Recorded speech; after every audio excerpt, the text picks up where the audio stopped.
We hear the term AI everywhere these days, don't we? It's in every headline, every discussion about the future. Absolutely everywhere. But what does it truly mean beyond the hype for specific industries? Today, we're cutting through that noise to focus on a vital sector, regional banking. For you, if you're working in or connected to this world, understanding generative AI or GenAI isn't just about being tech savvy, it's about strategic survival and growth. That's exactly right. The transformation we're witnessing with GenAI is truly foundational. I mean, we're talking about a paradigm shift Comparable too. comparable to the internet's arrival or maybe the widespread adoption of mobile banking. It's really no longer a question of if regional banks should adopt GenAI, but how they can strategically implement it to thrive. And quickly, it seems. Incredibly quickly. What's fascinating here, and maybe a bit startling, is that the generative AI market in finance is projected to grow at a staggering compound annual growth rate. We're talking 38.3% between 2024 and 2025 alone. Just 1 year. 38%. Exactly. That isn't just a trend, it's a financial imperative. It fundamentally redefines the cost of inaction. What many executives might miss is that this isn't just about gaining an edge anymore. It's about avoiding falling critically behind, potentially within a single year. It's profoundly reshaping market dynamics. That sense of a foundational shift is precisely why we're doing this deep dive. Our mission today is to give you a shortcut, to being well-informed. We've distilled a comprehensive strategic playbook designed specifically for C-suite executives in regional banking. It's a document packed with insights, practical applications.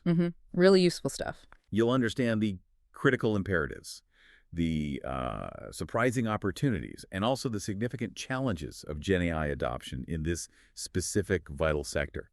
Think of this as getting a C-suite briefing without having to pore over hundreds of pages yourself. We're going to extract the most important nuggets of knowledge, the surprising facts that really explain what's going on and, well, what's coming next. So let's jump straight into the strategic imperative then. When we talk about GenAI, is this just another flashy tech trend, or is it a genuine, undeniable force regional banks simply can't afford to ignore? Because, historically, banks, especially regional ones, have had to be very deliberate about where they place their technology bets. It's absolutely not just another fad. I mean, this strategic playbook makes it crystal clear. GenAI is a strategic imperative for survival. Survival. That's strong language. It is. It's genuinely on par with the adoption of online and mobile banking platforms in previous decades. This isn't merely about incremental efficiency gains. It's about fundamentally reshaping how financial institutions create and deliver value. And here's where it gets really interesting for regional banks specifically. Okay. We're seeing the democratization of AI models and a low entry barrier. Now, historically, developing sophisticated AI capabilities required immense capital and, frankly, rare specialized talent. Right, something only the big national banks could really afford. Precisely. It gave them an almost insurmountable advantage. But now, with powerful pre-trained models and API-based services readily available from major tech providers, well, even mid-tier and regional banks can experiment. They can deploy advanced GenAI tools with relatively limited upfront infrastructure investment. So the cost to get started is much lower. Much lower. This levels the playing field significantly. It allows regional institutions to compete more effectively with the scale of larger competitors and also with the agility of those niche fintechs that are, let's face it, aggressively targeting their customer base. That's a truly powerful point. Yeah. Especially for regional banks that are all about community. Yeah. Right? Their whole model is built on personalized relationships, that deep understanding of local customers. So how does a seemingly impersonal technology like AI, which often conjures images of algorithms and automation, how does that fit into that core strength of human connection?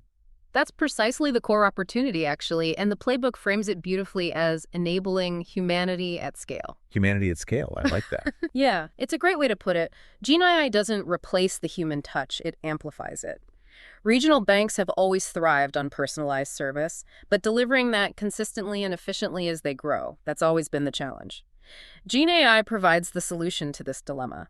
By automating routine tasks, it frees up human employees to focus on the complex, the value-added interactions, the relationship building. Like what, for example? Well, imagine a loan officer. Instead of spending hours manually verifying countless documents, they're unburdened.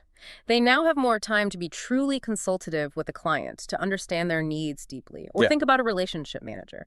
They could be equipped with AI-generated insights into a client's evolving financial life. Maybe they just had a child or bought a house. This allows them to offer more timely and relevant advice before the client even asks.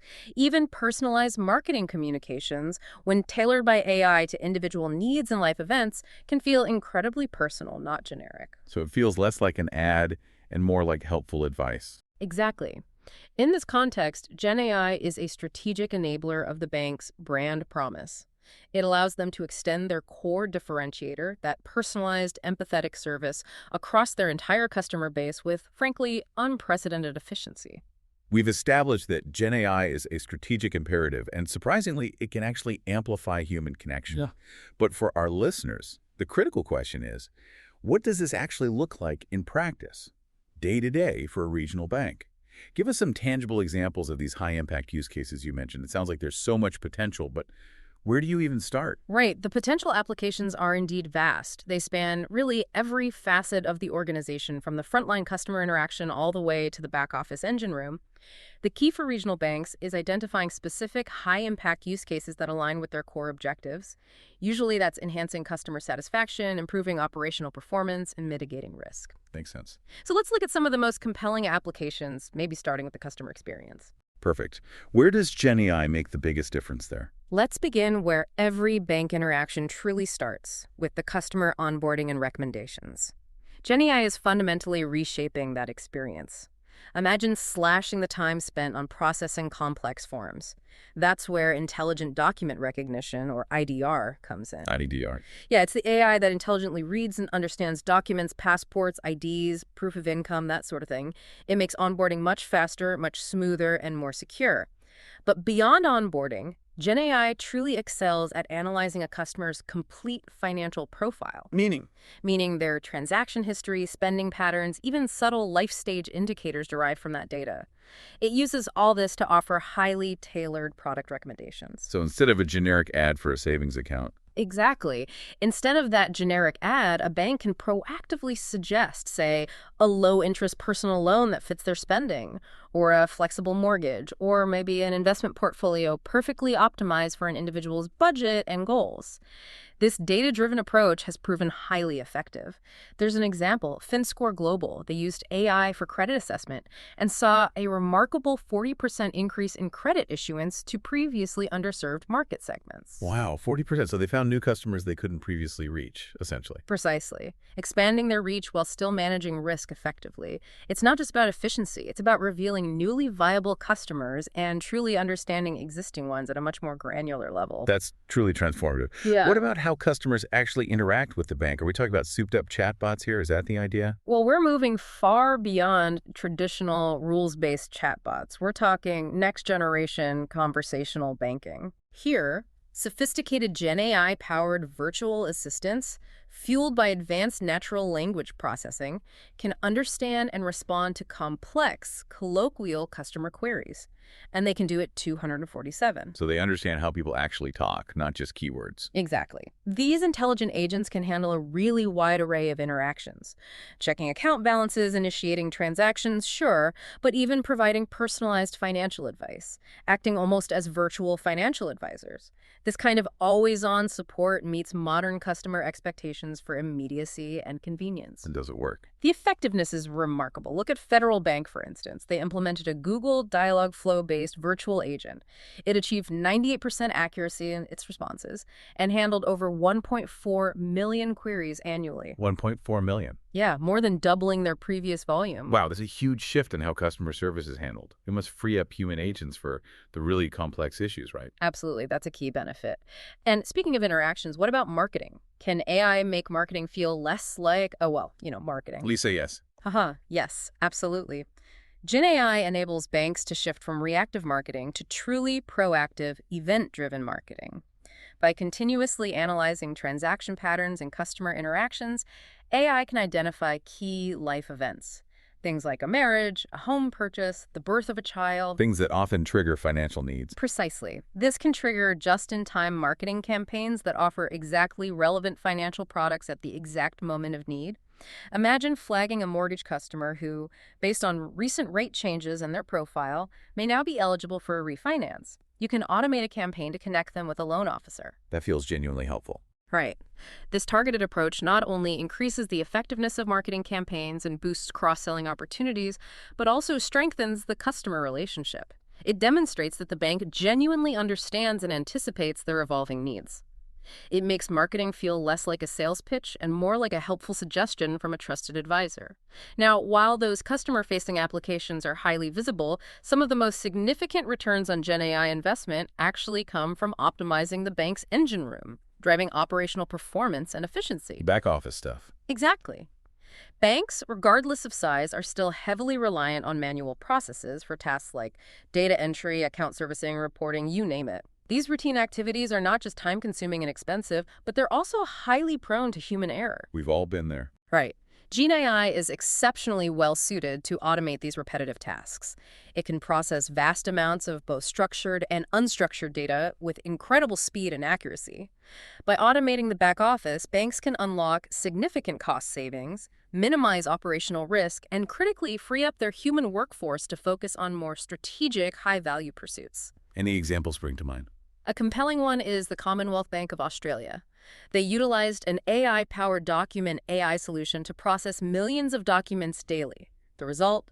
Invoice processing that was 10 times faster. 10 times. A tenfold speed increase is remarkable. For our listeners, what's the most surprising benefit you've seen come out of these operational efficiencies? Is it purely speed, or are we seeing an even more significant leap in, say, data accuracy or error reduction? It's absolutely both, and sometimes the accuracy gains are even more impactful than the speed improvements. Take the loan lifecycle, for instance. That's a prime candidate for GenAI-driven transformation. Banks can leverage GenAI to analyze massive amounts of financial data, everything from credit history and income patterns to spending behavior, to assess a borrower's creditworthiness far more accurately and efficiently than traditional models ever could. More accurate assessments. Right. This capability allows for the automation of credit decisions, which helps reduce unconscious bias in the process. And it significantly accelerates the approval timeline, all while maintaining strict compliance. The impact on both efficiency and customer satisfaction is substantial. For instance, Metro Credit Union integrated a GenAI system. It slashed loan application processing time by 40%. 40% faster. But even more significantly, it decreased their rejection rate by 25%. It decreased rejections? How? By identifying creditworthy applicants missed by traditional models. Similarly, First National Bank of Omaha implemented an AI-powered platform. It approved 27% more borrowers than their traditional model, and surprisingly, with lower average APRs. More approvals at lower rates. That sounds counterintuitive. It does, but it shows the power of more accurate risk assessment.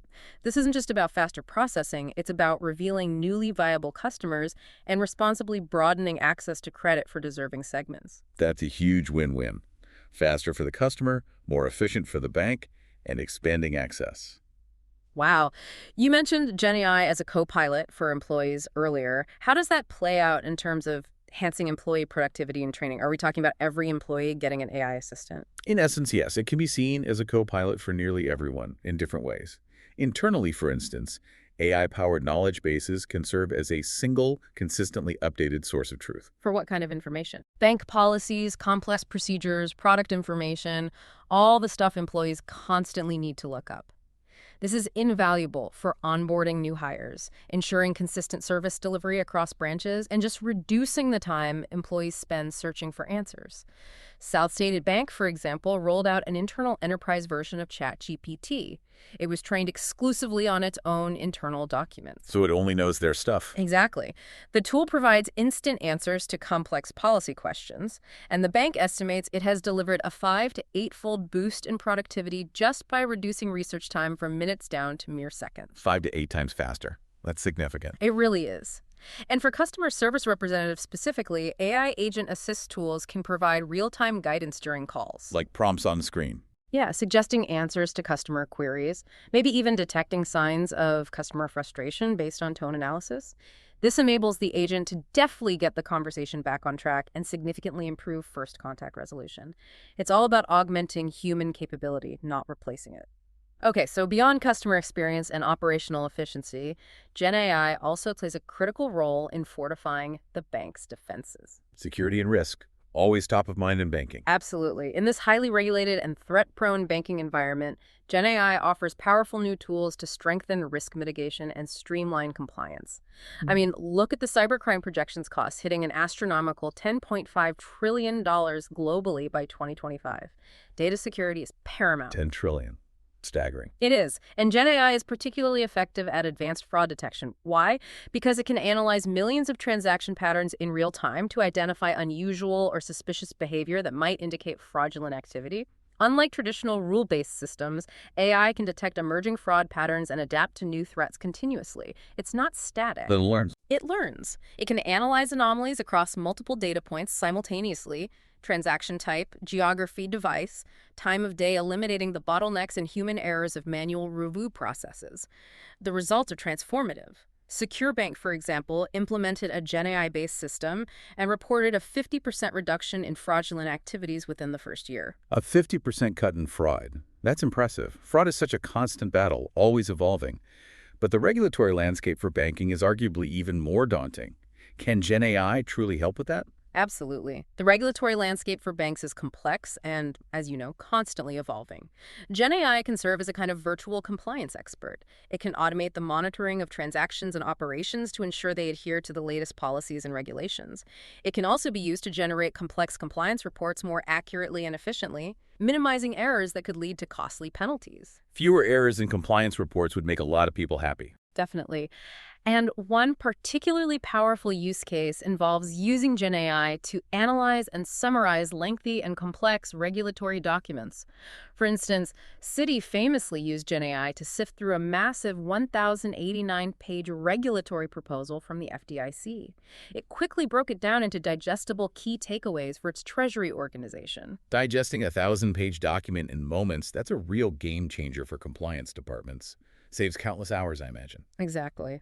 And finally, how does GenAI help with the broader picture of risk assessment? For the bank's entire portfolio, GenAI significantly enhances a bank's ability to identify and manage overall risk through dynamic risk assessment. It does this by analyzing really diverse datasets, market trends, customer portfolios, operational data, even macroeconomic indicators to generate more accurate and forward-looking risk assessments than traditional methods. Looking ahead, not just back. Precisely. By leveraging historical data and simulating hypothetical scenarios, GenAI can detect potential financial risks early. It offers proactive alerts that allow the bank to adapt and avert or minimize potential losses from various sources, be it credit risk, market risk, or operational risk. This foresight is invaluable in maintaining financial stability. Okay, that's a lot of potential. It sounds like GenAI can touch almost every part of a regional bank. Yeah. But here's the rub. How does a regional bank, with its finite resources, decide where to even begin? You can't possibly do everything at once. That's a critical point. The sheer breadth of potential GenAI applications can be overwhelming, and it often leads to a common pitfall. A scattered approach, trying to do too much, resulting in too much scope for little wins that fails to deliver real strategic value. Spreading resources too thin. Exactly. For regional banks with finite resources, a disciplined and structured prioritization process is absolutely essential. The goal is to move from a theoretical long list of possibilities to a strategic roadmap that focuses on initiatives with the highest potential for impact. A highly effective method for this is ranking potential use cases based on two primary dimensions: business value and implementation feasibility. Value and feasibility. Makes sense. Right. This model, popularized by industry analysts, forces a strategic conversation that balances ambition with pragmatism. Business value can be assessed based on potential ROI, revenue generation, improvements in customer satisfaction, direct alignment with the bank's core strategy. The why. The why. And implementation feasibility, on the other hand, considers factors like technical complexity, the readiness of your data, the required investment in terms of both capital and human resources, and the estimated time to implement, the how hard. So it's about finding that sweet spot between what's valuable and what's actually achievable, especially in the short term. What would be considered a good starting point for these quick wins you mentioned? Exactly. The strategic priority should be to identify initial quick wins, high-impact use cases that can be piloted and deliver measurable benefits within a short time frame, typically 3 to 6 months. These early successes are absolutely critical for several reasons. They build organizational momentum, they demonstrate tangible value to key stakeholders and the board, they provide crucial learnings for future, more complex projects, and they help justify the broader, long-term investment in the overall AI program. So proving the concept early on. Precisely. Excellent candidates for these initial pilots are often internal-facing applications or automations of well-defined back-office processes. For instance, deploying an internal knowledge base for employees to query bank policies and procedures. That's a relatively low-risk project that can yield immediate productivity gains. Another strong candidate is automating the generation of a specific time-consuming regulatory report. These projects allow the bank to test the technology, refine its governance processes, and build employee confidence in a controlled environment before moving on to more complex, customer-facing implementations. That makes perfect sense. Start small, prove the concept internally, build confidence, and then expand. Yeah. Are there any real-world examples that illustrate this kind of prioritization strategy working? Absolutely. The experiences of other banks really underscore this value-focused approach. Both First National Bank of Omaha and Mid-Florida Credit Union, for example, achieved significant measurable benefits, like a remarkable 25–30% higher loan approvals with no added risk, by focusing their initial AI efforts squarely on the high-impact area of credit and loan processing. They picked a key area and went deep. Exactly. They chose a domain with clear business value and then executed a focused AI initiative. The source material we looked at even provides a use case prioritization matrix as a practical tool. It helps an AI steering committee ensure these prioritization decisions are data-driven and aligned across business, technology, and risk functions. It's a very practical framework for identifying what moves you forward quickly and safely. Okay, so once you know what you want to do with GenAI and you've prioritized those initial use cases, how do you actually do it? This isn't a flip-a-switch kind of technology, is it? It sounds like a massive undertaking. You're absolutely right. This is a multi-year transformation journey. Successfully integrating generative AI into a regional bank is definitely not a single event. It requires a deliberate, phased approach, an approach that builds technological capabilities, organizational maturity, and crucially, employee trust in lockstep. A scattershot deployment of disconnected tools will almost certainly yield disappointing results and, worse, introduce unmanaged risks. So a careful rollout is key. What's the best way to approach that? What does this phased roadmap look like? The roadmap is fundamentally framed as a change management journey, actually. It's carefully designed to foster a culture of innovation and build the competencies required for long-term success.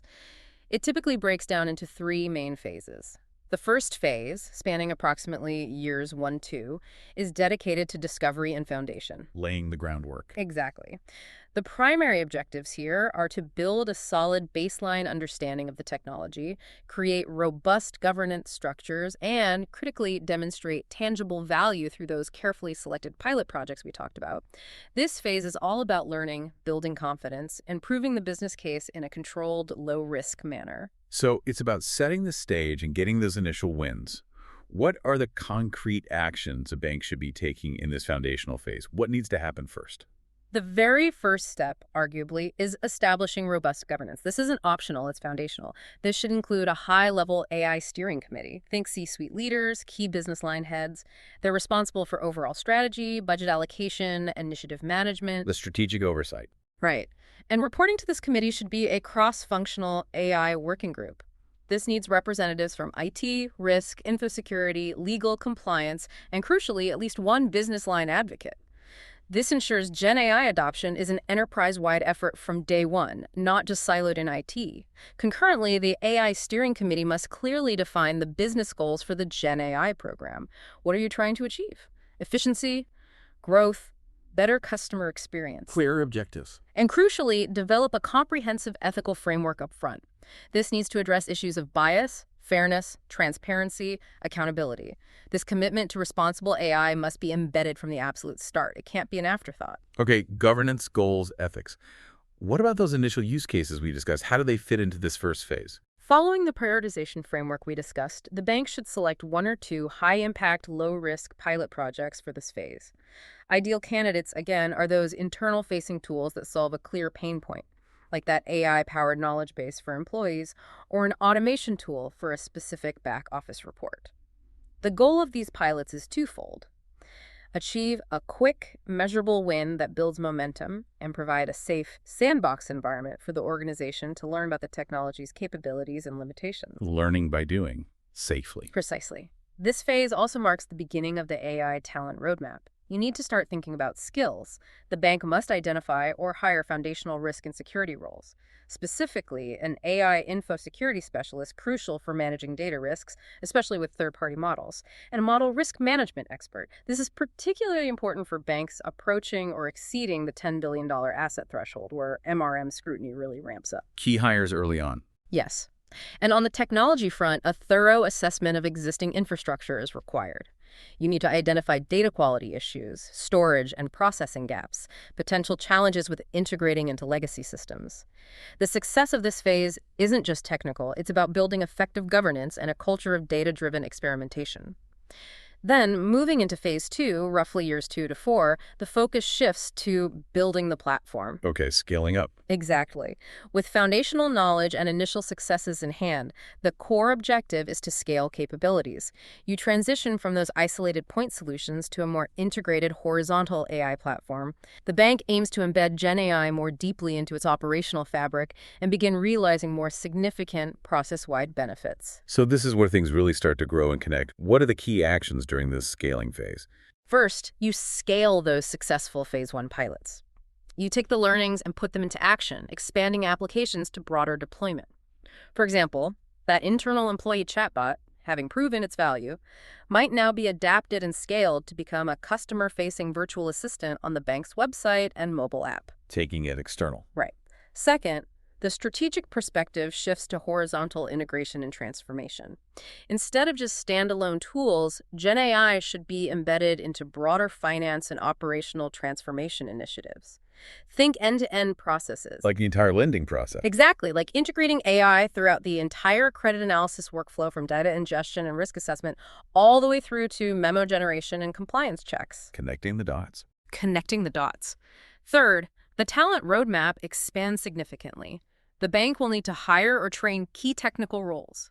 Think AI developers to build and integrate solutions, AI architects to design the technical frameworks, and potentially a director of AI to provide centralized leadership for the growing program. And crucially, this phase sees the rise of citizen data scientists. Citizen data scientists, what are those? These are typically business line subject matter experts, people who really understand the banking processes, who are upskilled in using data analytics tools. They act as a vital bridge between the technical AI teams and the business needs. They translate business problems into data problems and vice versa. Bridging that gap. Very important. Hugely important.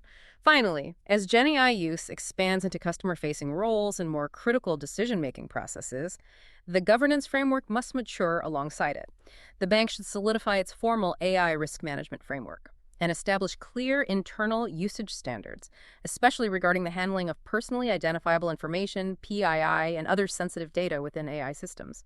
This phase represents a significant step up in investment and complexity, really building true organizational competency in AI. Finally, we arrive at phase 3, typically years 4-7, which focuses on operationalizing and innovating. The matures page. Right. By this stage, the bank's GenAI program has matured. The technology is no longer novel. It's hopefully a fully integrated component of core banking operations. The strategic focus shifts now from merely enhancing existing processes to actively innovating and creating entirely new AI-first products and services. So this is where a bank truly becomes an AI-enabled institution, maybe even an AI-first one in some areas. Going beyond efficiency to actual product innovation, what does that look like? This is where you develop specialty AI lines. With a robust platform and a skilled team in place, the bank can expand its AI capabilities into highly specialized and complex domains. This includes developing dedicated AI models and teams for areas like advanced credit risk modeling, sophisticated fraud analytics, payments optimization, and sales intelligence. This is where deep, defensible competitive advantages are truly built. Creating unique capabilities. Exactly. Then you move into AI-first product development. The strategic horizon expands from just process improvement to actual product innovation. The bank can now leverage its AI platform to design and launch new offerings that simply wouldn't have been possible before. Such as? Well, things like agentic digital wallets, a new breed of wallets that don't just store your money but proactively help manage your finances, maybe flagging upcoming bills, suggesting saving strategies, or even optimizing spending based on your A goals. wallet that thinks for you almost. In a way, yes. Or AI-driven wealth investment portfolio builders, specifically tailored perhaps for the mass affluent segment, those clients who have significant assets but might not yet qualify for traditional private banking services, offering them sophisticated AI-optimized investment strategies. Or sophisticated cash flow forecasting and operational advisory services for small business clients, going beyond just lending. That's a huge leap, creating entirely new services. Yeah. How do banks ensure these complex AI models stay effective over such a long timeline? Models can drift, right? Absolutely. Model drift is a real concern. That's where continuous optimization comes in. AI models are not static. Their performance can degrade over time as data patterns shift or the market changes. In this mature phase, the bank must implement robust processes for the continuous monitoring of model performance. This should include automated alerts for when key metrics fall outside acceptable tolerance levels. A continuous feedback loop is established to regularly retrain and refine models, ensuring they remain accurate, fair, and effective. Constant tuning. Constant tuning and validation. And to support this, the AI team reaches its full complement, deepening and diversifying expertise. This means adding highly specialized roles like ML engineers to develop and optimize complex algorithms for those specialty AI lines, AI product managers to oversee the entire lifecycle of AI-driven products, and critically, AI and data translators. Translators. Yes, people who can interpret the complex data insights coming from the technical teams and communicate them clearly to business stakeholders to drive strategic decision-making. They translate the so what from the data. By the end of this phase, a regional bank will have truly transformed itself, capable of not only optimizing current operations, but also defining the future of community-focused banking. Okay, so you've got your roadmaps laid out, phased over several years, but then comes that critical decision we touched on earlier. Do you build all this yourself, buy it off the shelf, or find some kind of middle ground? This sounds incredibly daunting for a regional bank, often working with tighter budgets and maybe less in-house tech expertise than the giants. Is there a genuine risk here that only the largest institutions can truly leverage GenAI effectively, or are there perhaps unexpected advantages for smaller, more agile players? That's a fantastic question, and it really gets to the heart of the strategic dilemma for many regional banks. This isn't just a technical choice about software. It's a profound strategic decision with major implications for cost, speed to market, operational risk, and ultimately competitive advantage. A one-size-fits-all strategy rarely works here, especially for regional banks that need to carefully balance ambition with resource constraints.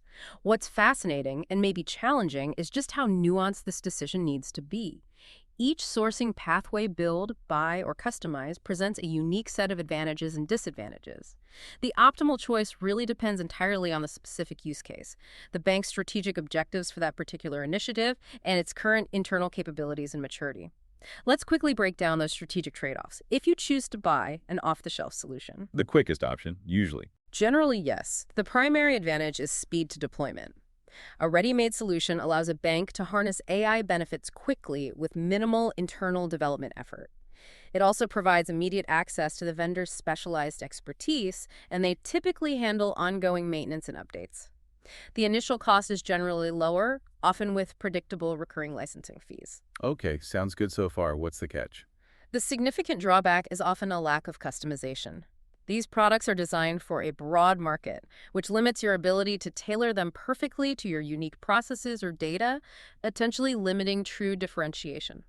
There's also inherently less control over the underlying data security protocols and algorithms, though reputable vendors invest heavily in these areas. And integration with the existing legacy systems can sometimes be a challenge, getting the new tool to talk to the old systems smoothly. Right. So buying is fast and often cheaper initially, but you might lose some unique competitive edge or control. What about building it yourself, completely from the ground up? That sounds like a really heavy lift for many regional banks, especially given the challenge of finding and affording AI talent. You're right, it is a significant undertaking. Building or in-house development offers the potential for maximum customization and unique competitive advantage. You can create a solution perfectly aligned with your specific requirements, your proprietary data, and your strategic goals. It also provides the highest level of control over data, algorithms, and security, which is absolutely crucial for compliance and risk management in banking. Okay. While the upfront investment is high, building can lead to long-term cost savings by eliminating vendor dependency and those recurring licensing fees. But the downsides? The downsides are substantial. This is definitively the slowest and most expensive option, especially upfront. It requires a significant initial investment in specialized talent, those data scientists, ML engineers we talked about, and the necessary infrastructure, which can be a major hurdle for many regional banks. Plus, the bank takes on full responsibility for all ongoing maintenance, updates, scalability, and security patching, which is a continuous, resource-intensive commitment. Okay, so if buying has limited customization and building is potentially prohibitively costly and slow for some, is there a middle ground, a hybrid approach? That's exactly where the customized or hybrid approach comes in. This option typically involves acquiring an existing GenAI solution or perhaps a foundational model from a vendor, which is then fine-tuned or adapted to the bank's specific needs. How is it adapted? Often by retraining the vendor's base model on the bank's own proprietary data, or by building custom interfaces and workflows around the vendor's core engine. This approach aims to combine the best of both worlds: faster speed to market than building entirely from scratch, while still allowing for a significant degree of tailoring and differentiation. By leveraging a vendor's foundational technology, the bank can reduce initial development time and cost, while still creating a solution that's closely aligned with its unique data and workflows. And the cons of customizing? The cons are that it still involves additional costs and development work for the adaptation phase. It's not free customization.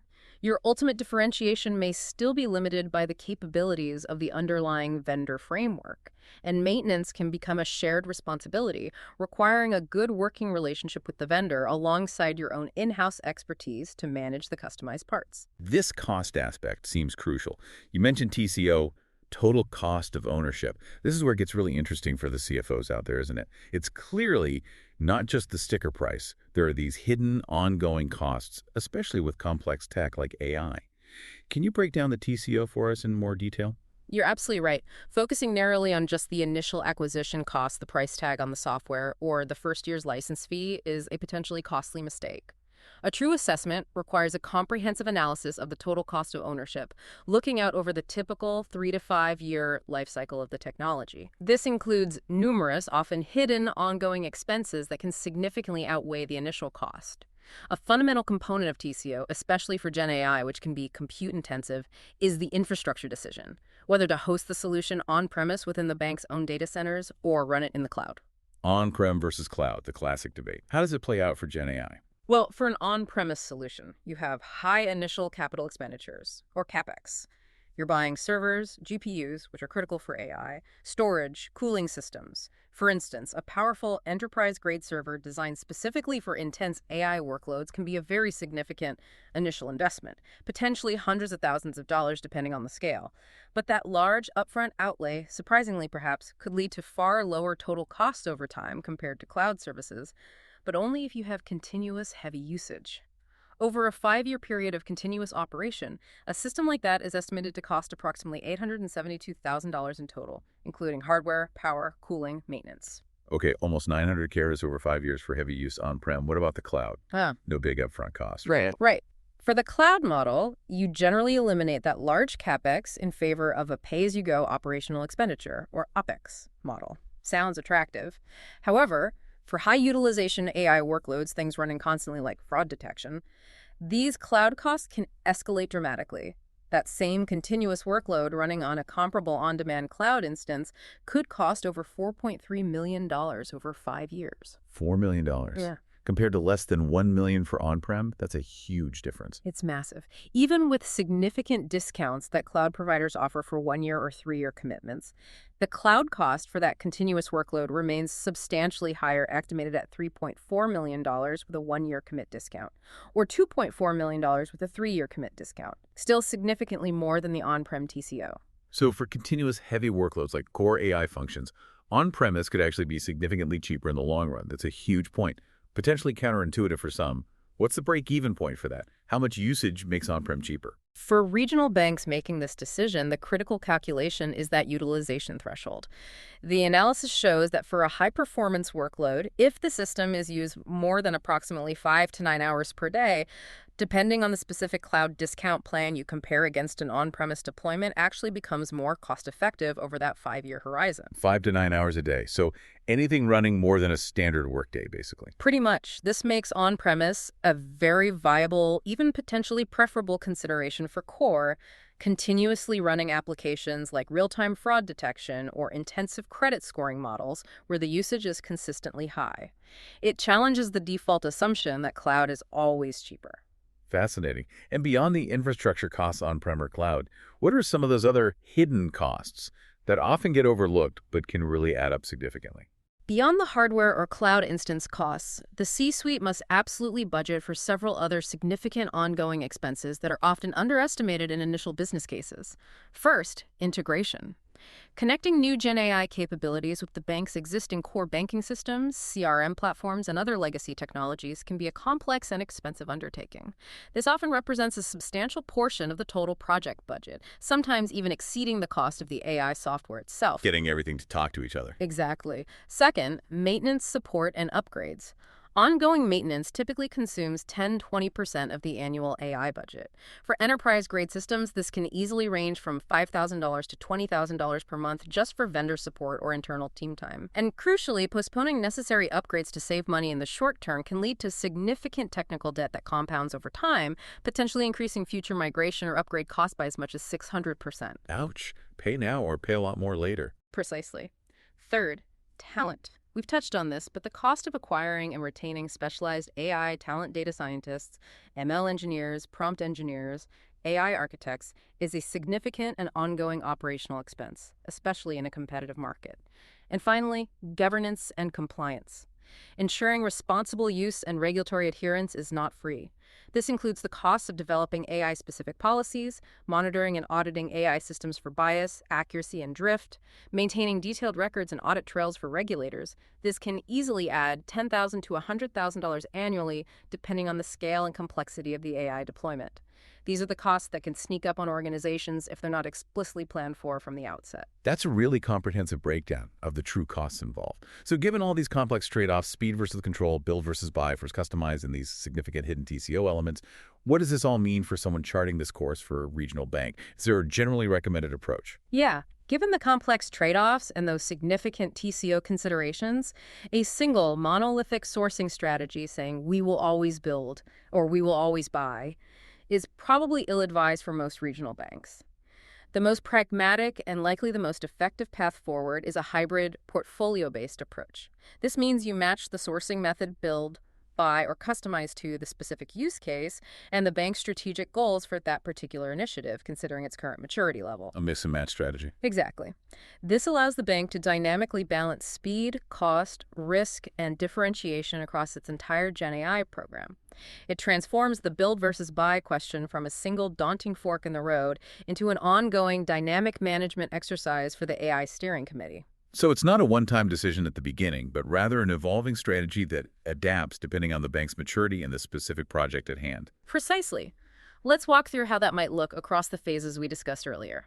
In the early discovery phase, years 1 to 2, when the bank likely has limited internal AI talent and a high need for quick, low-risk wins to build momentum, the logical choice is probably to buy an off-the-shelf solution or maybe customize a vendor platform relatively lightly for a pilot project. This minimizes upfront investment and development time, accelerating time to value and helping to prove the business case internally. Get started quickly, lower risk. Right. Then, as the bank enters the foundational phase, years 2 to 4, and begins to build its internal team hiring AI developers and architects, it gains the capability to undertake more significant customization projects. This is the stage where you might fine-tune vendor models with the bank's unique proprietary transaction and customer data. This allows you to create a more powerful competitive edge in core processes like fraud detection or credit risk assessment, going beyond the generic vendor offering. Using your own data to make it smarter. Exactly, that's a key differentiator. Finally, in the operational phase, years 4 plus, with a mature, capable in-house team perhaps, including ML engineers and AI product managers, the bank may finally have the capacity and strategic justification to selectively build a truly unique AI-first product, something that provides a deep and lasting competitive moat, perhaps in a niche area specific to the bank's strategy. The source we reviewed provides a comprehensive build versus buy versus customized decision framework table, a really practical aid for the C-suite. It helps them ask that nuanced question consistently.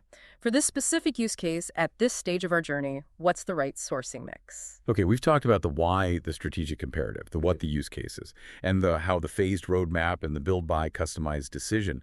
But what's the underlying foundation? What truly makes or breaks an AI initiative, regardless of how brilliant the algorithms are or how well you've planned the rollout? This raises an important question, maybe the most important one. Because the most sophisticated AI model in the world will ultimately fail if it's built on poor, unreliable data or deployed into an organization that lacks the skills and, just as importantly, the culture to embrace it. Data and people. They are the essential fuel that powers the GenAI engine. They're not secondary considerations. They are the primary drivers of GenAI ROI. Data and people. Let's start with data. What's the big challenge there for regional banks? For many established regional banks, one of the most significant obstacles to successful AI adoption is the state of their existing technology infrastructure. Many operate on aging, sometimes outdated core banking systems where data is often fragmented and locked away in functional silos, lending data here, deposit data there, CRM data somewhere else. Data silos, a familiar problem. A very familiar problem. This legacy environment presents a major challenge because the performance, accuracy, and fairness of any AI model are directly dependent on the quality and completeness of the data it is trained on. Poor data quality, incomplete records, inconsistent formats, inaccuracies is a primary cause of unreliable AI applications and a significant source of implementation risk. It's the classic garbage in, garbage out situation. Garbage in, garbage out perfectly frames the data challenge. Yeah. But ripping out and replacing an entire core banking system sounds like a multi-year, multi-million-dollar nightmare for many banks. Are there more pragmatic strategies for integrating AI with these legacy systems without requiring a massive disruptive overhaul? Absolutely. A complete rip and replace of the core system is often not feasible or even necessary, especially in the early stages. Instead, banks can pursue several pragmatic integration strategies to bridge the gap between legacy systems and new AI capabilities. One common approach is phased rollouts and AI overlays. Rather than attempting a massive, high-risk overhaul all at once, banks should start small. They can overlay specific AI functionalities, maybe an AI-powered recommendation engine on top of existing systems to test their effectiveness without replacing the core infrastructure immediately. This reduces risk and allows for iterative learning and refinement. Testing the waters. Exactly. Another powerful tool is using API-based tools. Application programming interfaces allow banks to connect modern AI services, perhaps for real-time fraud detection or compliance monitoring from a specialized vendor to their back-end systems through well-defined interfaces. This lets them access advanced capabilities without needing to re-engineer their entire existing technology stack. It's like adding a smart component via a plug. APIs is the connector. Right. And finally, leveraging cloud platforms can be very effective. The cloud offers the scalability and massive processing power required for data-intensive AI workloads, often more cost-effectively and flexibly than building out equivalent on-premise capacity, especially for variable or experimental workloads. Moving specific functions like anti-money laundering, AML analysis, which requires huge data sets, to a cloud-based platform can enable rapid model training, easier real-time updates, and access to sophisticated cloud-native security tools. So it's about making the new tech play nice with the old tech using overlays, APIs, and cloud where appropriate. Beyond just connecting the systems, what about the quality and management of the data itself, wherever it resides? Beyond the technical integration, the most critical element for long-term AI success is establishing a robust data governance framework. The relationship between data governance and AI is actually symbiotic. Good AI relies on good governance, but AI tools can also help improve data governance. A well-governed data ecosystem is absolutely essential for ensuring the responsible, secure, and compliant deployment of AI. You simply can't have trustworthy AI without trustworthy data. What are the core components of such a framework? The core components typically include data quality management processes and tools to ensure all data used by AI models is accurate, complete, consistent, timely, and reliable. Then, security and compliance, establishing strict access controls, encryption, and anonymization techniques to protect sensitive customer and transaction data, and ensuring adherence to regulations like GDPR, CCPA, and specific financial regulations. Also, data lifecycle management policies for actively managing data from its creation or ingestion through its usage, storage, archiving, and eventual secure deletion. And finally, perhaps most importantly, clear ownership and accountability, clearly defining who owns specific data sets, who is responsible for maintaining their quality, and who is accountable for their appropriate usage across the organization. No more finger pointing when data issues arise. Defining those roles clearly. Crucial. A central goal of this governance effort must be to break down those data silos we mentioned and work towards creating a unified data model, or at least a well-integrated data landscape. By integrating disparate data sources into a cohesive system, even virtually through data fabrics or virtualization, a bank can dramatically improve the accuracy and predictive power of its AI models. Studies have shown this kind of data unification can lead to over 90% accuracy in critical applications like risk assessment and fraud detection, directly enhancing the ROI of the AI investment. Okay, that's the data side. Critical, complex, but manageable with the right approach. Now, for the other side of that coin, people. You said it's not just about the tech, it's about the people using it. How do banks prepare their teams for this massive shift, especially when, let's be honest, there might be significant fears about job security?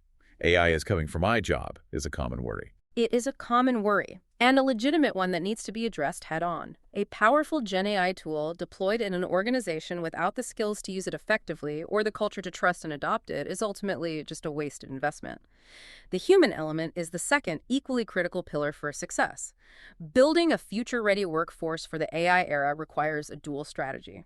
First, targeted hiring of specialized AI talent, and second, comprehensive upskilling and reskilling of the entire existing organization. Hiring specialists and training everyone else. Exactly. We've already outlined that phased AI talent roadmap when discussing the implementation phases. Phase 1 focuses on foundational risk and security roles, the AI info security specialist, the model risk management expert. Phase 2 builds out the core technical team with AI developers, AI architects, potentially a director of AI, and crucially involves identifying and training those citizen data scientists from within the business lines. And Phase 3 deepens expertise with highly specialized roles like ML engineers, AI product managers, and those vital AI and data translators to bridge the gap between technology and business strategy. So it's a clear multi-year strategic talent pipeline you need to build or acquire. But beyond the specialists, what about everyone else in the bank? The tellers, the loan officers, the compliance analysts, the marketers. Does everyone need to become an AI expert? Not an expert, no. But AI literacy cannot be confined to a small group of specialists in an ivory tower. To truly unlock the productivity benefits and foster innovation with GenAI, every employee, from the frontline teller interacting with customers to the back office analyst processing data, needs a basic understanding of the technology and, importantly, how to use it responsibly and effectively within their roles. This requires a deliberate, well-communicated, and well-resourced change management and training program. It's not just a nice to have, it's essential for adoption. And how do you address that fear factor, the job security concerns? A primary barrier to adoption is indeed employee fear of job replacement. Leadership must proactively address this openly and honestly. The most effective approach is framing GenAI not as a replacement for humans, but as a co-pilot, an assistant, or maybe even an intern, a tool that automates the mundane, repetitive tasks, freeing up human employees to focus on more complex, strategic, creative, and value-added activities that require human judgment and empathy. This message must be consistent and championed visibly from the C-suite down. Shifting the focus from replacement to augmentation. Precisely. Banks must invest in comprehensive training programs. These should cover AI fundamentals. What is it, what isn't it? The differences between various types of AI, like predictive versus generative.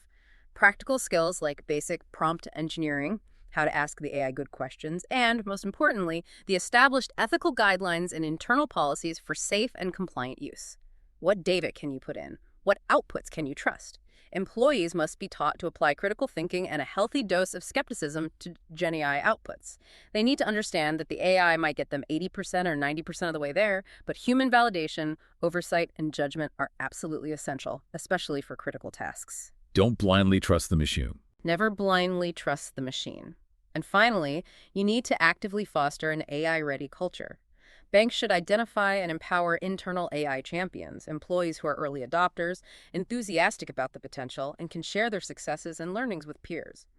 Creating sandboxed environments where employees can safely experiment with approved AI tools without risk to production systems is another effective strategy for encouraging exploration and building confidence.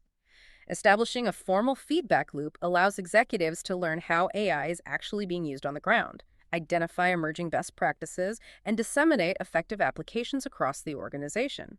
That widely reported median ROI of just 10% for corporate AI initiatives suggests that many organizations are struggling with the execution, the people and process side, not necessarily the technology itself. High ROI teams are those that successfully embed AI into broader business transformation efforts, and that is simply impossible without high-quality governed data and a skilled, engaged, and trusting workforce. So the investment in data and people isn't just a cost center. No, the budget allocated to data standardization, robust governance frameworks, and comprehensive employee training should be viewed as a direct and essential investment in the success and ultimate ROI of the entire GenAI program. Skimping here is penny-wise and pound-foolish. That makes perfect sense. Okay, shifting gears slightly, but staying with critical foundations. Banking is built on trust. With such powerful new tools like GenAI, capable of generating incredibly realistic text, images, code, even deepfakes, how do institutions manage the inherent risks? And how do they navigate the evolving regulatory landscape around AI? Are we seeing banks run into immediate pushback from regulators already? Or conversely, are there instances where regulators are actually encouraging the use of AI, perhaps for better compliance or risk management? That's a great question, and it gets to the heart of responsible AI deployment. This is where the fortifying the fortress aspect we mentioned earlier comes into sharp focus. A purely reactive approach to AI governance and risk management is simply untenable in banking. Risk management must be embedded from day one, proactively designed into the system and processes. If we connect this to the bigger picture, it's fundamentally about safeguarding the institution's customers, its reputation, and its long-term stability. So what are the unique risks of GenAI compared to older AI or just software? The unique nature of GenAI gives rise to specific risks that differ significantly, or are at least amplified, compared to those of traditional predictive AI or standard software systems. These can be broadly categorized into three interconnected areas. First, there's model risk. This is sometimes called the black box problem, although it's more nuanced. It relates to the inherent nature and behavior of the large language models Like themselves. the AI making mistakes? Yes, but specifically, GenAI models can hallucinate. This means producing outputs that are factually incorrect, misleading, logically inconsistent, or sometimes entirely fabricated, even though they sound plausible. For a bank, a credit decision based on a hallucinated income figure or investment recommendation based on imagined market data could have severe financial and legal consequences. Right, the AI can just make things up confidently. That's a huge risk when you're dealing with people's money and crucial financial decisions. What about bias? We've heard a lot about AI systems perpetuating societal biases. Is that still a big concern with GenAI? It's one of the most significant ethical and operational challenges: bias and fairness. If a GenAI model is trained on vast amounts of internet text and historical data, which inevitably reflects existing societal biases, it can learn, perpetuate, and sometimes even amplify those biases in its outputs. How might that manifest in banking? It could lead to discriminatory outcomes in areas like lending, example, generating loan denial reasons that disproportionately affect certain groups, hiring, example, biased resume screening, or even product recommendations, example, steering protected classes toward inferior or costlier credit products. This obviously carries the risk of severe regulatory penalties, lawsuits, and significant reputational damage. This is why rigorous testing for bias throughout the model lifecycle is absolutely crucial. Another key aspect of model risk is explainability, or the lack thereof. Many advanced GenAI models operate as complex black boxes, making it extremely difficult, sometimes impossible, to trace and understand the precise reasoning behind a specific output. Why did it generate this particular summary or that specific recommendation? This lack of explainability poses a major challenge for regulatory compliance, for instance. How do you provide legally required adverse action notices in credit decisions if you can't explain the AI's reasoning? It also makes it hard to build trust with both customers and internal stakeholders if you can't explain how the system works. Okay, so model risk includes hallucinations, bias, and lack of explainability. What's next category? Second, we have data risk, which you could call the input-output problem. This concerns the data that flows into and out of the AI models, especially third-party or public ones. A major concern here is data privacy and security. There's a severe risk of sensitive data exposure. For instance, if employees, perhaps unintentionally, paste confidential customer information, internal strategy documents, or proprietary bank data into unauthorized public GenAI tools like ChatGPT for assistance. Using it like a search engine, but with sensitive data. Exactly. The risk is that these external models may store and potentially use this input data for future training or other purposes, which could contravene privacy regulations like GDPR or CCPA that strictly restrict the secondary use of personal data without consent. It could also violate client confidentiality agreements. Then there's intellectual property, IP, and copyright risk. GenAI introduces complex IP issues on both the input and output side. A model trained on the bank's internal data could inadvertently expose the bank's proprietary algorithms, unique risk models, or competitive strategies in its output if not properly controlled. Conversely, content generated by the AI could potentially infringe on existing copyrights if the model was trained on vast amounts of copyrighted material scraped from the internet without proper licensing. This could create legal liabilities for the bank using the generated content. Wow. So not only can the AI make things up or be biased, but you also have to worry about your employees inadvertently sharing sensitive data through it, or the AI creating something that's legally problematic. That's a lot to manage. What about security risks, especially with cybercrime constantly evolving? That brings us to the third major category, cybersecurity risk, which some are calling the weaponization problem. Yeah. GenAI provides powerful new tools not only for banks building defenses, but also for malicious actors launching attacks. It significantly lowers the barrier to entry for cybercriminals. It enables them to create highly convincing and individually customized phishing emails at scale, generate realistic deepfake audio or video for sophisticated social engineering attacks, imagine a fake CEO voice authorizing a transfer, and even accelerate the development of novel forms of malware. Making bad actors more effective. Much more effective, potentially. Beyond enabling these new attack vectors, adversaries can also directly target and exploit the AI systems themselves. Techniques like data poisoning involved deliberately corrupting the data used to train or fine-tune a model, aiming to subtly manipulate its future behavior, maybe make a fraud detection model less likely to flag certain types of fraud. Right. And adversarial attacks involve crafting specific, carefully designed inputs, perhaps a slightly altered image or text sequence, that are designed to trick the model into making incorrect predictions or bypassing security controls while appearing normal to humans. This is why a proactive, multi-layered mitigation strategy designed specifically for AI risks is absolutely essential. You can't just rely on traditional IT security. Okay, that's a sobering look at the risks. So how do banks manage this? What does that responsible AI framework look like in practice? To manage this multifaceted risk landscape effectively, a responsible AI framework must be a core component, deeply integrated into the bank's overall governance structure and culture. It's not a separate checklist, it's a way of operating. First, you need those upgraded governance structures we mentioned. A single risk committee looking at AI part-time is likely insufficient. Best practice calls for joint review processes where model risk teams, technology risk, data governance, legal compliance, and the business lines work in close coordination on AI initiatives. Many institutions are also establishing dedicated internal AI review boards or ethics councils with cross-functional representation to evaluate all significant AI-related initiatives before they are deployed, assessing them against the bank's ethical framework and risk appetite. So it's about having multiple expert eyes on the problem, collaboratively from different angles. Within that, what's the single most important control? Is there one thing that rises above the rest in mitigating these risks? There is, arguably. Human-in-the-loop HITL oversight is widely considered the single most important risk mitigation control, especially for high-stakes applications. For any high-consequence use case, think credit decisions, complex compliance reporting, customer-facing financial advice, anything with significant financial or legal impact, there must be meaningful human oversight integrated into the process. An AI system can serve as a powerful assistant, a co-pilot generating drafts or recommendations, but a qualified human expert must always be in the loop to review, validate, apply judgment, and ultimately take accountability for the final decision or output. The human is still the final decision maker. Absolutely. As one bank executive aptly put it, You should treat GenAI as the best possible intern you could have. Incredibly fast, knowledgeable on paper, but its work must always be checked by someone experienced before it goes to the boss, or, more importantly, to the customer. Beyond essential human oversight, there are crucial technical controls that need to be implemented. These include tools and processes for bias detection and fairness audits. Banks need to regularly test their AI models for biased outcomes across different demographic groups, using specialized fairness metrics and ensuring their training data sets are as diverse and representative as possible. This needs to be an ongoing process, not a one-time check.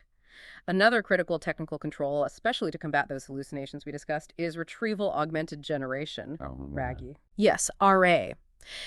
It's an architecture where instead of letting the GenAI model generate answers purely from its internal and potentially flawed knowledge, you first retrieve relevant, accurate information from a specific, curated, and verified source like the bank's own internal knowledge base of policies, product manuals, or legally reviewed language. The GenAI model is then instructed to base its answer only on that retrieved information. This grounds the model's responses in factual, approved content, significantly reducing the risk of fabrication and ensuring its outputs are accurate and aligned with the bank's official stance. So RA forces the AI to cite its sources from approved material. That's a great way to think about it. And finally, given the new cybersecurity threat vectors, banks must adopt a zero-trust cybersecurity approach, assuming no user or device is implicitly trustworthy, and implement specific AI-aware defense strategies. This might involve using behavioral analytics to detect anomalous AI system usage, running simulation-based drills to test defenses against AI-powered attacks, and securing the AI development pipeline itself. This proactive approach to risk management embedding controls early must be deeply ingrained in the organization's culture. McKinsey calls this the shift-left approach, integrating risk and compliance experts into the innovation lifecycle from the very beginning, during design and development, not just having them review things at the very end before launch, building controls in, not bolting them on. That's truly transformative for managing risk, proactive, integrated, and multi-layered. Now, turning to the regulatory side, which is closely related, how does a regional bank keep up with the evolving regulatory landscape when it sometimes feels like a moving target? New rules seem to be discussed constantly. You're right that the specific regulatory framework for AI is evolving globally, but it's crucial to clarify one thing upfront for banks. A large body of existing laws, regulations, and supervisory guidance already applies to a bank's use of AI, including GenAI. Federal regulators in the U.S., the Office of the Comptroller of the Currency, OCC, the FDIC, the Federal Reserve, the CFPB have made this abundantly clear in their communications. So it's not a regulatory vacuum. Definitely not. The examination of AI usage is typically being incorporated into regulators' broader reviews of safety and soundness, information technology risk management, compliance management systems, fair lending, and consumer protection applying existing principles to the new technology. The most relevant existing frameworks that regulators are currently applying quite rigorously are the established Guidance on Model Risk Management, MRM, particularly OCC Bulletin 2011-12 and SR 11-7, and Guidance on Third-Party Risk Management. How does it apply? Any AI system, including a GenAI application that is used to make business decisions, like credit underwriting, fraud detection, or even sophisticated chatbots providing guidance, is considered a model under the regulatory definition. Therefore, it's subject to the rigorous validation, ongoing monitoring, documentation, and governance requirements of MRM guidance. Banks need to demonstrate they understand how the model works, its limitations, and that they have controls to manage its risks.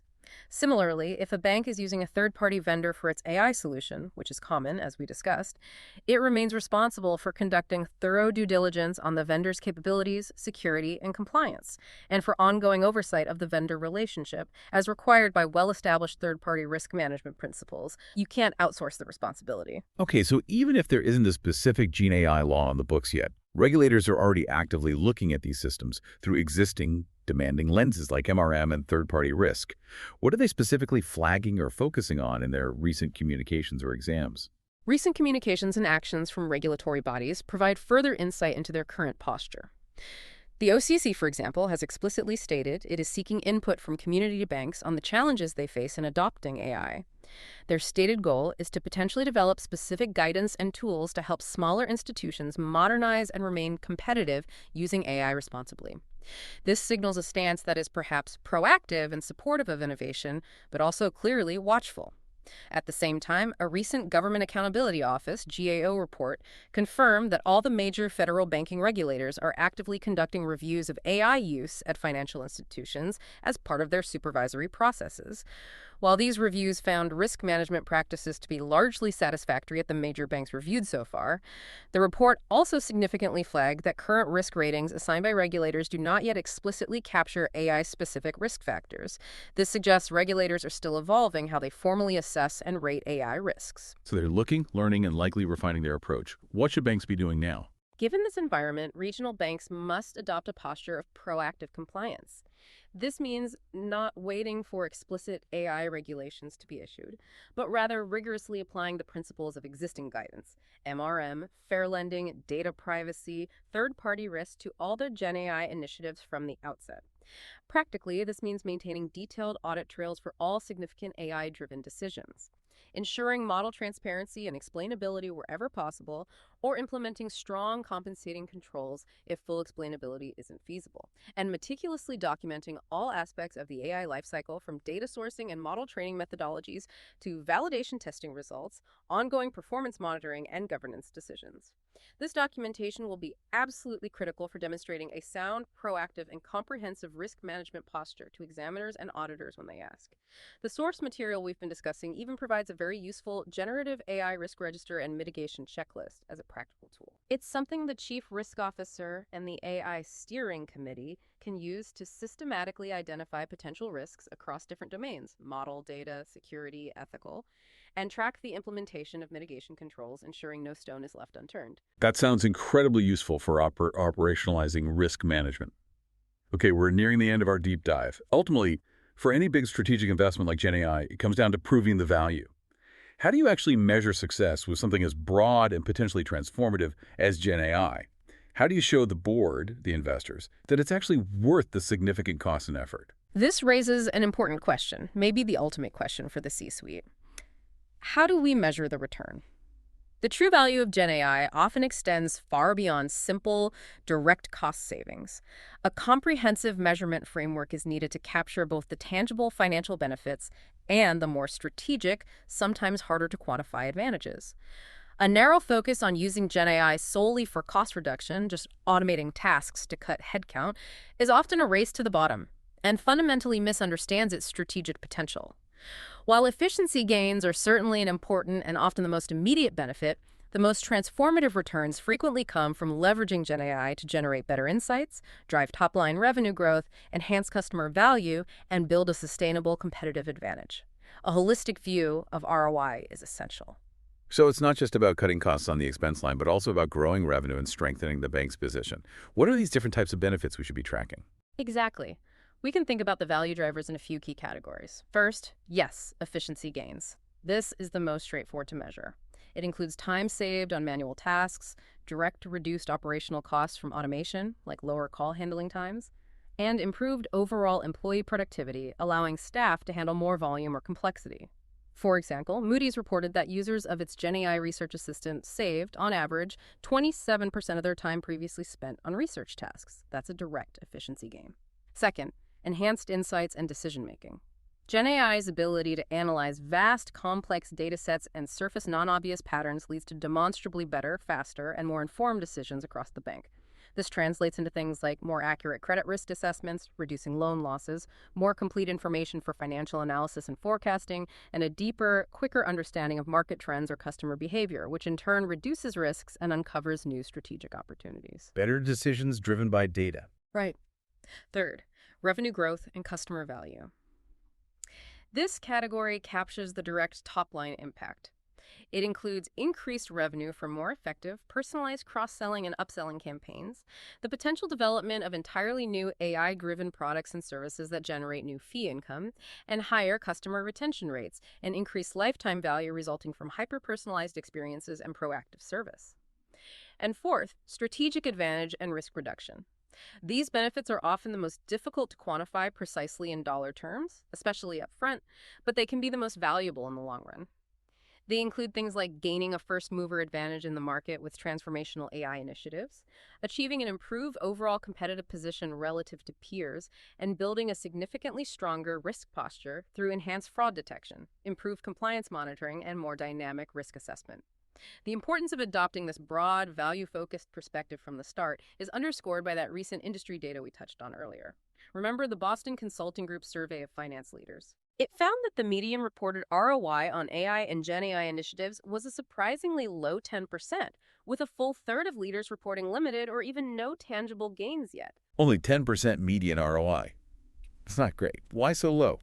This study suggested that many initiatives are failing to move beyond simple experiments or narrow efficiency plays to deliver truly significant strategic value.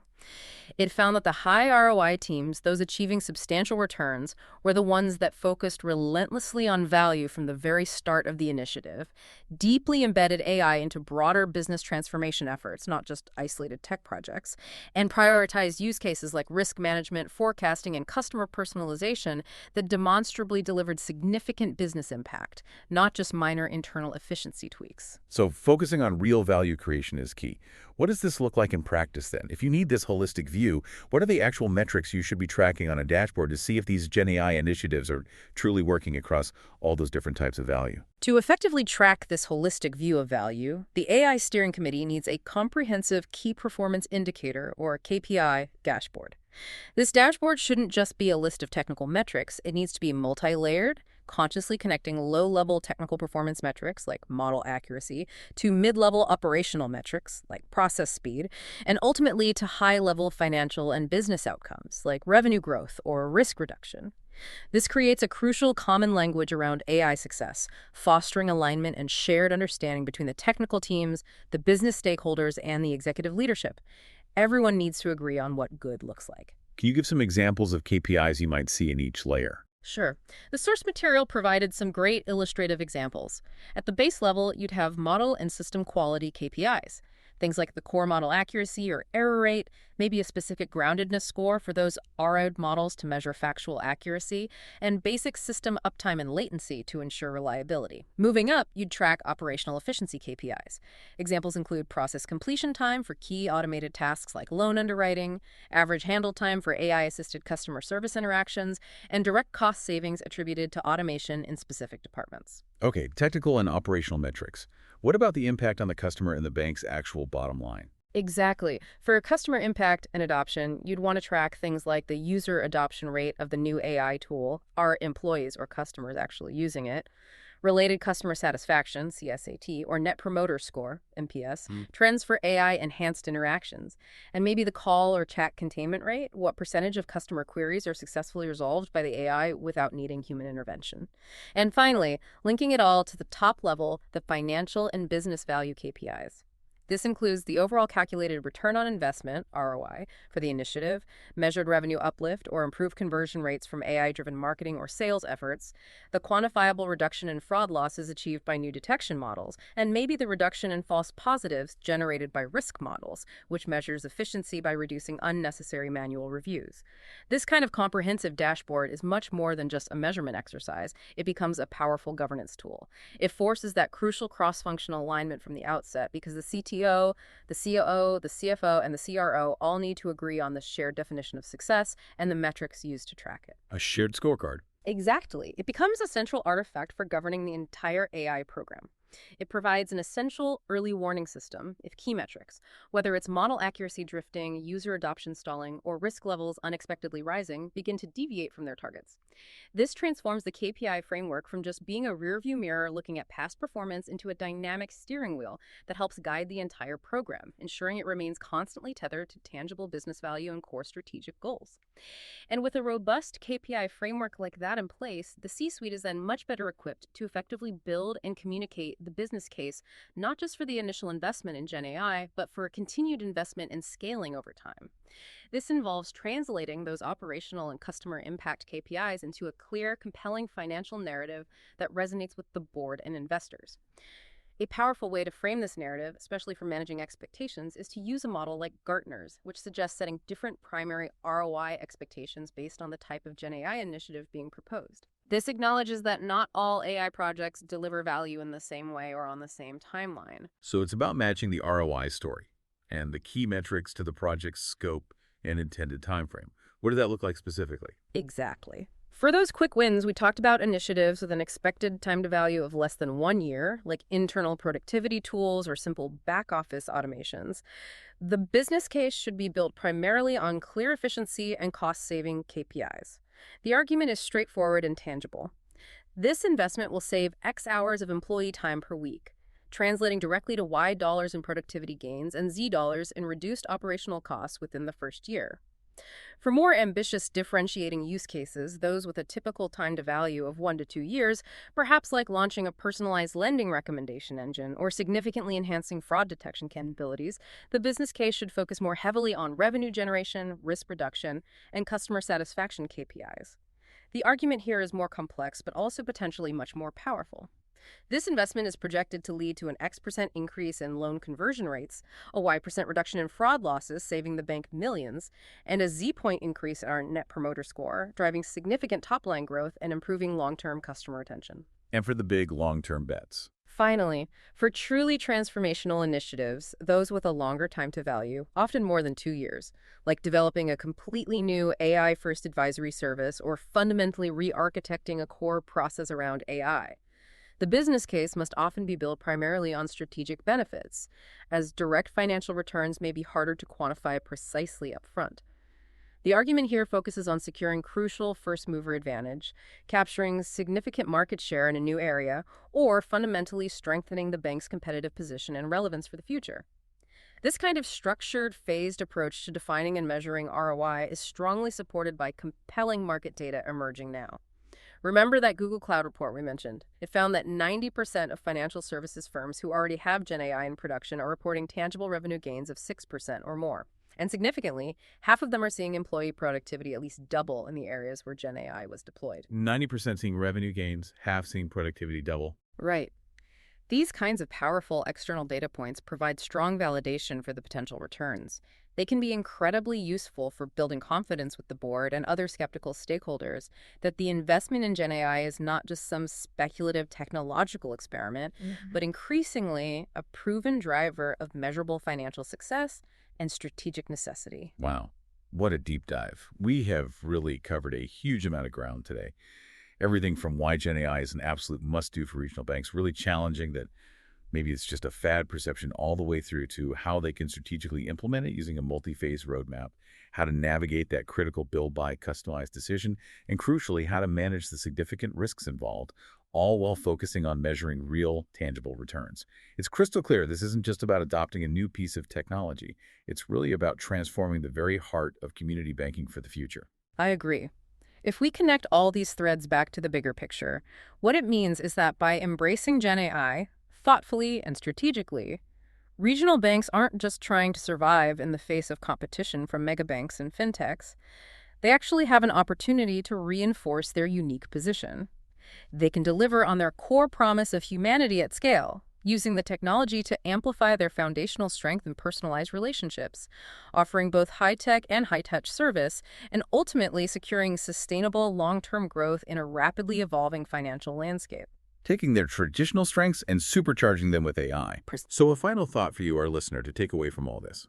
If GenAI can truly amplify the human touch in banking, as we've discussed, how might it fundamentally reshape the nature of trust and the personal connection we expect from our financial institutions in the years to come?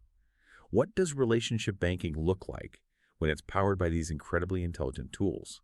And perhaps, stepping back even further, what could that blend of AI-driven efficiency and amplified human connection look like in other industries where trust and personal relationships are absolutely key?